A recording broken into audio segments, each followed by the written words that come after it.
Good morning. I have been teasing you with this project for a week or two now, and I think it's time we actually get a start.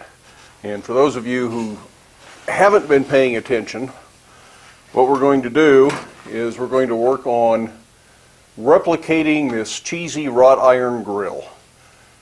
This is what people sell as wrought iron, and if people are out looking for decorative ironwork, they typically look for wrought iron, even though there is not an ounce of wrought iron in this.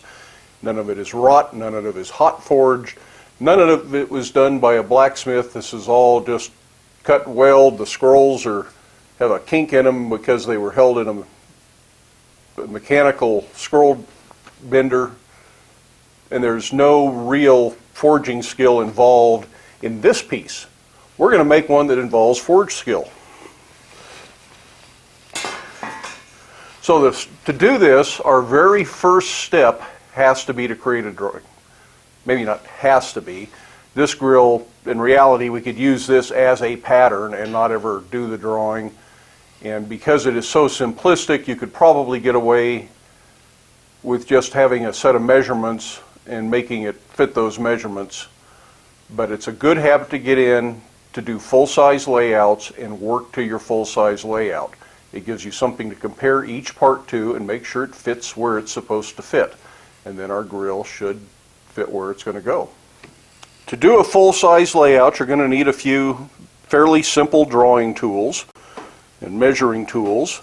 A square will come in quite handy. Something to measure with. The square has measurements, so you could use it. A ruler, folding ruler is kind of nice. A tape measure is okay, but they can be sort of a nuisance because they get floppy and weird. But a tape measure might be a good thing to have. You're going to need something to use as a straight edge. A nice straight piece of bar out of your stock rack will work, but make sure it's straight because a lot of that stuff does not come straight from the factory. A good 3-foot straight edge that's meant for that purpose would be very handy. And I have some in the house, but I don't have one up here in the shop right now, so I'm just going to use this. And of course, something to write with. A silver pencil is handy, either the kind with the lead and the lead holder, like this is, or a regular wooden sharpenable silver pencil. Either one works very well. They make a very nice line.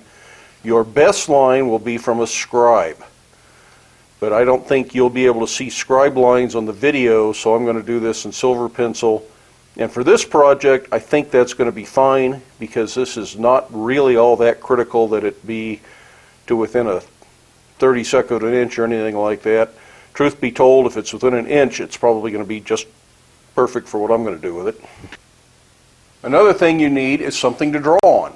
You can draw right on your steel workbench if you want, but if you're doing other projects at the same time, or if you don't have a big bench, that probably doesn't work very well. A nice piece of rusty sheet metal is a pretty good thing to draw on.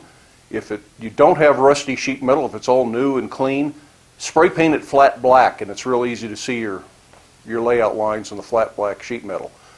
Some people actually will use drywall and they will paint it, I think it's called gesso, but something other than latex that's going to smoke and burn. You will, if you're comparing hot parts, burn the paper on your drywall, but if you're careful, you can get the drawing to last through the one project and probably paint and use that same sheet of drywall again. I don't make anything that big, so I don't need 4x8 sheets of drywall, and this one piece of sheet metal can be reused dozens of times. It's got another project drawn on the other side, and it's been painted over, but we'll draw on this nice rusty side. Ideally, you start with a measured paper drawing. It's just a scale drawing, not full size, although full size is nice to have in paper if you can do it. But for this project, because we have a piece we're going by, we know what all the elements are. There's no surprises. We just have to draw them in the size we want for our finished project. And what size is that? We can certainly make it exactly this size. This is 27 inches by 25 inches. But I have no place I can use a 27-inch wide grill. That would just be something to hang on the wall. It'd be for the sake of the video, And while that would be just fine for the most part, it seems like I ought to do something with it when I'm done other than just let it sit around and collect cobwebs and rust and eventually go to the scrapyard. So I'm going to make this fit a shed window that I have across the alleyway over here. That I don't actually have a window in the shed yet, but I need to put a window in, and that opening is going to be 33 inches square, so 33 by 33 is what I want to make this. And I'm going to make that 33 here, and these will stand up above the window, these two ornamental scrolls. They won't actually be down covering the window. So I know I want this to be 33 by 33, and that's going to be to the top bar. And the other thing that I know, and hopefully we can see this on here, let me see if I can zoom in. We know we don't really need the cobwebs on there, we can get rid of those. But this is going to have to mount some way. This original piece of junk we've got has no way to mount. So if you look from the top or the bottom, what I want to do, I want to bring my frame in this way and put a little foot about 1.5 inches or 2 inches off the window, so this stands off the building. So I will need a square upset corner here and a square upset corner here, and I think I'll probably actually do this more this way. Make that a taper so it kind of feathers out a little bit, and that we can kind of figure that out as we go. But unfortunately, my piece of sheet metal is not wide enough to draw this full element. So I'm going to just draw the width of the frame here, and I'm going to have to ad-lib that later. Again, if it's really critical, get yourself another piece of sheet metal or a sheet of drywall to draw this on and make that fit just right. So this is what we're going to go for. There is probably no guarantee that your piece of sheet metal is perfectly square and perfectly parallel sides. So check the corner you want to work up from with a square, and this one is nice and square, so I can work off of this corner, and every measurement I take vertically will come off of this end, and every measurement I take horizontally will come off of this side. I'm not going to try and work from both sides just in case this is out of parallel. This is my reference sides. And I'm going to make a little mark here. Just so I know that, I'm just going to put a little square. There's probably a technically perfect mark there. You know, what industry would use to say this is a reference side, but I don't know what that is. So as long as I know what that mark means, I know that's where I'm going to measure from.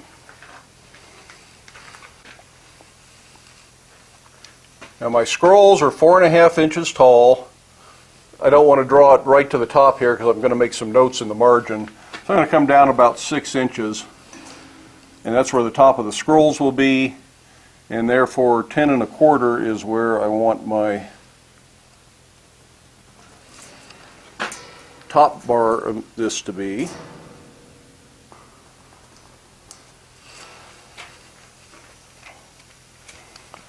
Our grill is going to be 33 inches between the upset corner and upset corner on the other end. And my sheet metal is 3 feet wide, so I need to come in 1.5 inches on each side is all I get on the sides.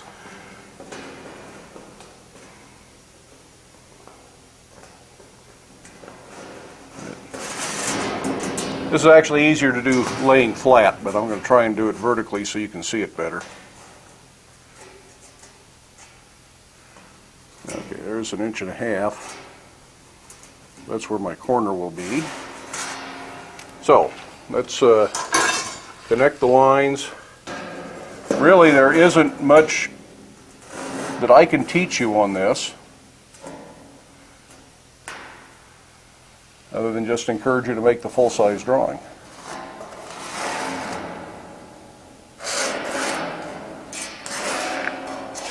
So I will probably cease to narrate and fast forward this a little bit in just a few minutes after we discuss some of this. And I know that this is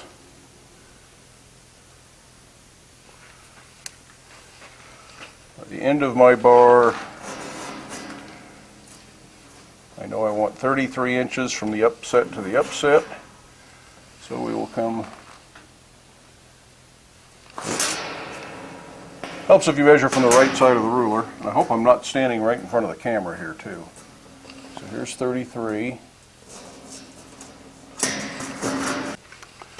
Clearly I'm standing in front of the camera a lot more than I would like to, and I apologize for that, but I'm not sure how to do this and not be in your way. I know that this bar should be 5/8 of an inch, or I have decided that this bar will be 5/8. If you want to use a different size material, draw it different size. It's entirely up to you. And I know that I want to be 33 inches from this bar to the bottom bar. Well, let's see if this camera angle is any better. Let's see if this makes any more sense. It's going to be a lot easier to draw. So we're 33 inches from the top of that bar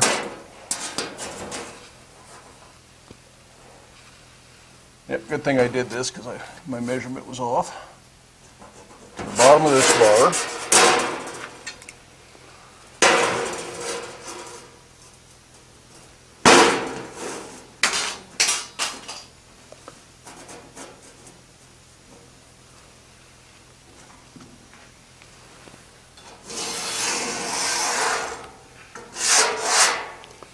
You'll need to either keep advancing your pencil lead or keep sharpening your other silver pencil if you're doing this.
So that gets all of our straight lines in. Top and bottom bars I'm putting in at 5 inches, or excuse me, 5/8 of an inch. And these vertical bars I'm going to use 1/2 inch square bar. The original piece has some 3/4 inch by quarter flat bars, and I just don't particularly care for it, so I'm going to go with the square bar. And I think this piece, because it has scrolls, can't have any kind of a twist. And I think I'll leave the outer ones untwisted, but I think we're going to put a twist in the middle ones, and I think we will look at some various twists when we start working on this and make a decision on what that's going to be.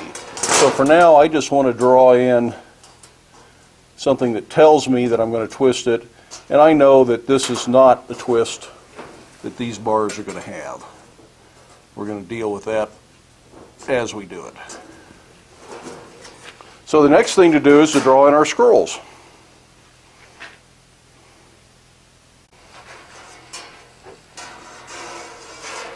So I think what I'm going to end up doing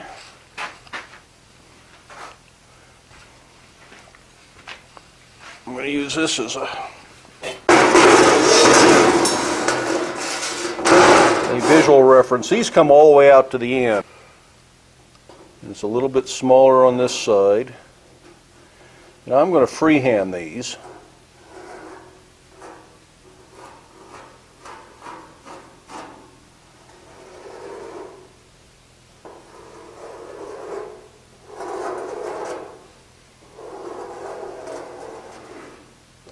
Drawing scrolls freehand helps you forge scrolls freehand. It's a little lopsided. There are mathematical formulas, and sometime we'll cover some of these formulas on how you can draw a scroll very accurately with a compass.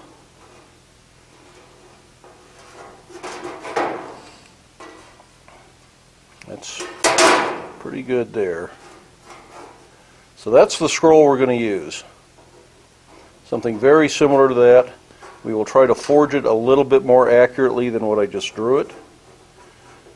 One thing we will not do is leave a blunt edge or put a kink in it there.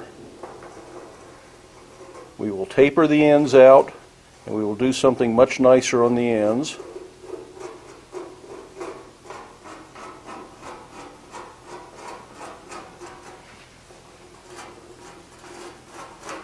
I am not the best sketch artist in the world, just in case you haven't noticed. This is a skill I should work on more often. So this is a good thing for me to practice.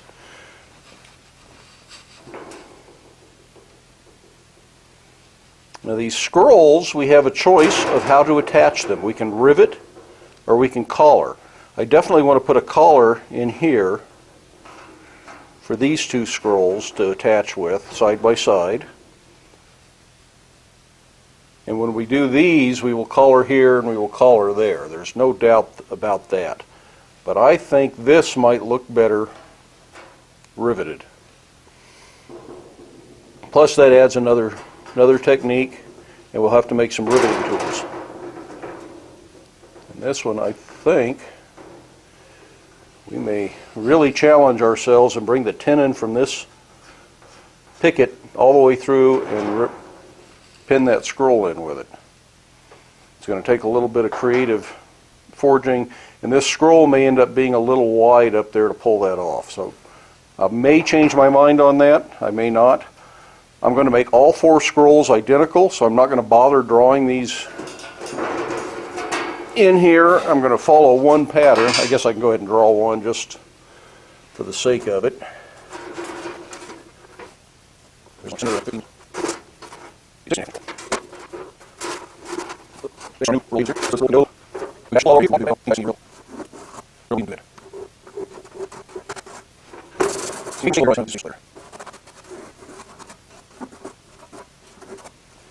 So we're going to go for something like that.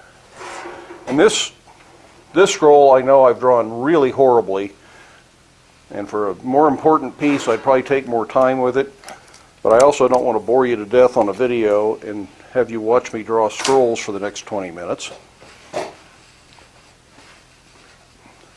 So this is the one we'll use as our pattern to forge by. This is just an idea to decide if this is what we like or not. Although it's such a lousy drawing that it isn't going to tell us very much.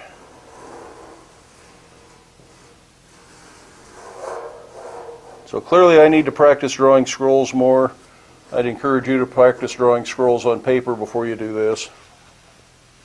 When we get to the scrolls, we'll talk more about scrolls and how to draw the perfect scroll.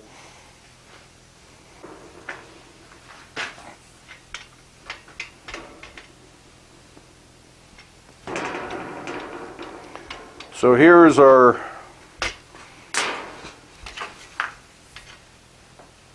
quick drawing, full-size drawing. I really encourage you to take a little bit more time than I've taken with this. So this is really just a quick look at how to do a full-size drawing.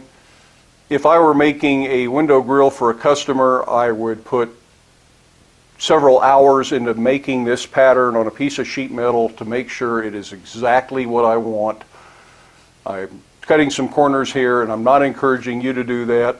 So I'm setting a little bit of a bad example, but I wanted to get the idea out there and get the concept presented without making this into a 2-hour video.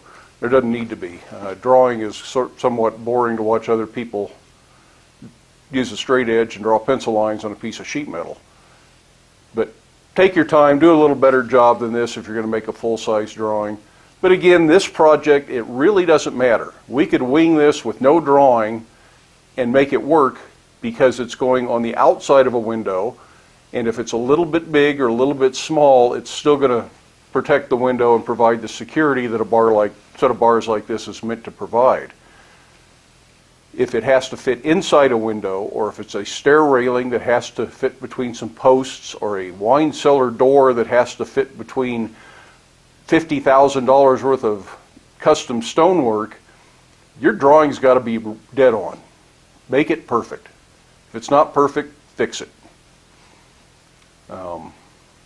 So this is quick, it's crude, it's all we need for this project, but don't think that it's all you will need for any or every project that you do.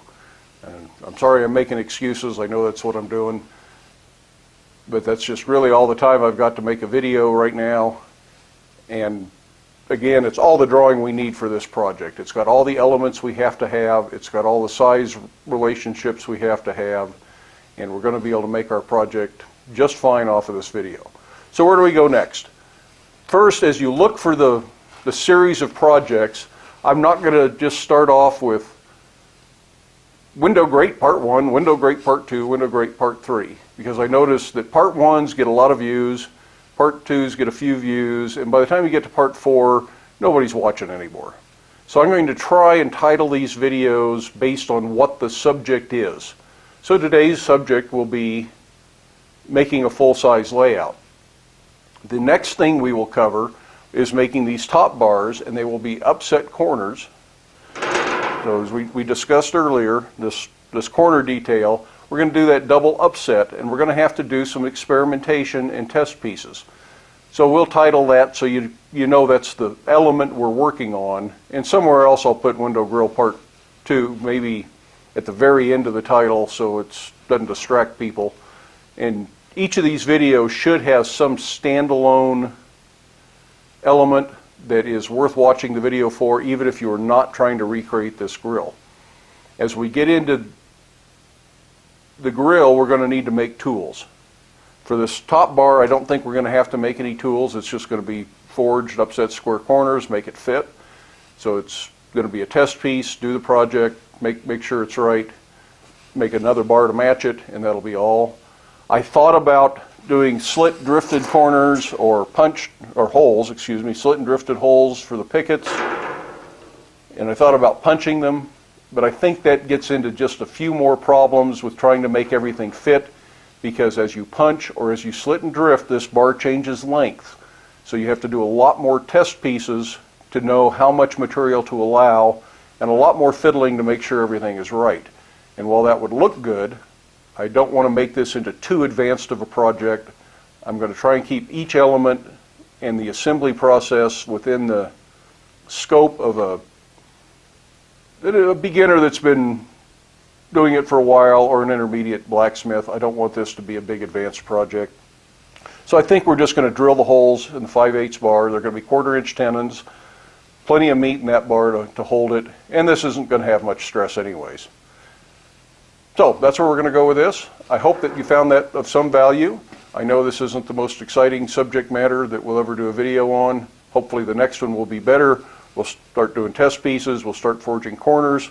When we get into doing the pickets, we're going to have to make a butcher and monkey tool and a little spring die for doing the tenons, just to get it right. And I'll present some other options if you don't want to make those tools, how you can do that without all those tools. But we're going to make tools, and that'll all be part of this. I'll create a playlist where you can find everything that's related to this window grill and find it all in one place, and I'll try to link that playlist in each video so you can get back to it and find what we're looking for. Like I say, I hope you liked it. Hope you come back. If you like the channel, hit that subscribe button. Get out to the shop, make something. See if you can do a full-size layout if you're going to follow along with this project. If you don't want to follow along, you don't have to. I think you can learn a lot just watching the individual elements and even practicing some of the techniques. and making the tooling. But stay safe, wear your safety glasses. I get to go order a new pair at the eye doctor tomorrow because these are so scratched up I can't hardly see anymore. And we will see you later. Take care.